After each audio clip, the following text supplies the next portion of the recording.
Pernah kepikiran gak sih, gimana caranya kita upgrade mesin raksasa pemerintah, sementara mesinnya itu harus jalan terus? Nah, itulah tantangan besar dalam reformasi layanan publik. Hari ini kita akan bongkar cetak biru ideal untuk birokrasi di Indonesia, dan kita lihat apa sih yang sebenarnya terjadi di lapangan? Coba lihat gedung ini. Ini bukan cuma tumpukan beton dan kaca loh. Anggap aja ini kayak pusat kendali ya. Otaknya pemerintahan yang menjalankan negara kita setiap hari. Di dalamnya, ribuan orang bekerja untuk membuat kebijakan, memberikan layanan, dan memastikan semuanya berjalan semestinya. Nah, ini dia pertanyaan intinya. Pemerintah itu kan nggak bisa libur ya, bahkan sehari pun. Pelayanan publik harus jalan terus. Jadi gimana caranya kita bisa melakukan perombakan besar-besaran, mengubah sistem, mengubah budaya di dalam sebuah mesin yang nggak boleh mati sama sekali? Oke, mari kita mulai dari visinya dulu. Kayak gimana sih cetak biru ideal untuk seorang abdi negara yang kelas dunia? Yuk kita bedah. Pertama-tama, biar kita satu frekuensi, kita pahami dulu istilah kuncinya. ASN atau Aparatur Sipil Negara. Nah, ini adalah sebutan resmi buat semua profesional yang bekerja untuk pemerintah Indonesia. Merekalah yang jadi fokus utama dari semua upaya reformasi ini. Nah, di dalam dunia ASN ini ada dua jalur utama. Di satu sisi ada yang namanya PNS, ini yang pegawai tetap. Terus di sisi lain ada PPPK, yaitu pegawai yang basisnya kontrak kerja untuk periode tertentu. Dua-duanya ini sama-sama bagian penting dari mesin pemerintahan. Sekarang, yuk kita bedah cetak biru idealnya. Mulai dari nilai-nilai dasarnya sampai ke sistem manajemennya yang canggih. Inilah ibaratnya rencana sempurna di atas kertas. Jantung dari reformasi ini sebetulnya adalah sebuah konsep yang dinamakan berakhlak. Ini bukan sekedar slogan loh ya, tapi dirancang untuk jadi semacam DNA baru. Jadi seperangkat nilai inti yang memandu setiap tindakan para aparatur sipil negara. Berakhlak ini sendiri sebetulnya akronim dari 7 nilai fundamental. Ada berorientasi pelayanan, akuntabel, kompeten, harmonis, loyal, adaptif, dan terakhir kolaboratif. Nah, setiap kata ini punya makna yang dalam, yang kalau digabung, ya membentuk karakter ideal seorang abdi negara modern. Dan wow, lihat ini, disinilah puncak dari sistem ideal itu kelihatan. Ini adalah bagan alur manajemen SDM yang super terstruktur. Semuanya dipetakan dengan rapi, dari mulai rekrutmen, pengembangan karir, penilaian kinerja, sampai nanti pensiun. Secara teori, ini adalah mesin meritokrasi yang berjalan dengan sempurna. Oke, kita udah lihat rencana yang kelihatannya sempurna banget. Sekarang kita masuk ke bagian yang, jujur aja, lebih rumit.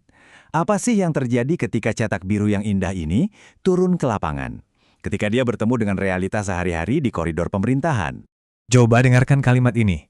Ini diucapkan oleh seorang atasan ke pegawai barunya. Nah, kalimat ini adalah jembatan kita menuju realita. Ini adalah benturan pertama antara semangat inovasi yang ada di cetak biru tadi dengan budaya lama yang sudah mengakar. Kita lihat contoh kasus pertama. Bayangin, ada pegawai baru, jago digital, datang dengan ide-ide cemerlang buat bikin kerjaan jadi lebih efisien. Keren kan? Tapi apa yang terjadi? Idenya mentah-mentah ditolak. Dia malah disuruh udah ikutin aja cara yang lama. Hasilnya, semangatnya padam. Dia jadi pasif. Ini contoh nyata banget gimana nilai adaptif dan inovatif bisa mati kutu kena budaya status quo. Contoh kedua, ada pegawai yang dipromosikan jadi pemimpin. Kenapa? Karena sertifikat pelatihannya banyak. Di atas kertas, dia lolos kualifikasi, tapi prakteknya nol besar. Dia nggak bisa memimpin timnya, dan akhirnya semua anak buahnya frustrasi.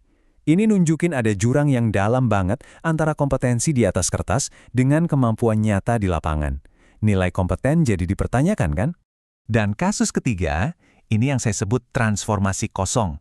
Ada sebuah instansi yang bangga banget nyebut dirinya Smart ASN. Tapi sistem digitalnya sering error. Dan yang lebih parah, keputusan-keputusan krusial kayak penempatan jabatan itu masih manual dan subjektif banget. Jadinya, digitalisasi itu cuma jadi slogan, cuma pajangan, bukan perubahan yang sesungguhnya. Oke, jadi jelas ya, ada jurang yang lebar banget antara visi dan realita. Pertanyaannya sekarang, gimana cara kita menjembatani ini? Apa solusinya? Nah, slide ini nunjukin inti masalahnya dengan jelas banget. Di satu sisi, kita punya idealisme, nilai-nilai seperti akuntabilitas dan kompetensi yang berbasis data. Tapi di sisi lain, realitanya banyak keputusan masih manual dan berdasarkan pertimbangan subjektif. Ini dia konflik utama yang harus dipecahkan. Dan ternyata solusinya itu bukan cuma soal ngomongin nilai-nilai aja, tapi soal ngasih alat yang tepat, yaitu keterampilan nyata. Buat jadi smart ASN yang sesungguhnya, seorang pegawai itu butuh 3 pilar. Pertama, kolaborasi digital, biar bisa kerja bareng secara efisien dari mana aja. Kedua, inovasi digital, buat nyiptain solusi-solusi baru. Dan yang ketiga, ini yang paling penting, literasi data. Tujuannya apa? Supaya setiap keputusan itu diambil berdasarkan bukti dan fakta, bukan lagi sekedar perasaan atau opini. Semua pembahasan ini pada akhirnya membawa kita ke sebuah pertanyaan yang sangat fundamental. Pertanyaan yang jadi inti dari setiap upaya reformasi besar, bukan cuma di Indonesia, tapi di seluruh dunia. Jadi setelah kita melihat semuanya, pertanyaannya balik lagi ke hal yang paling dasar. Apa sih tantangan terbesar dalam memodernisasi pemerintahan? Apakah soal teknologi, soal sistemnya? Atau jangan-jangan tantangan yang paling sulit itu justru mengubah sesuatu yang jauh lebih kompleks, kebiasaan dan perilaku kita sebagai manusia? Menurut kalian gimana?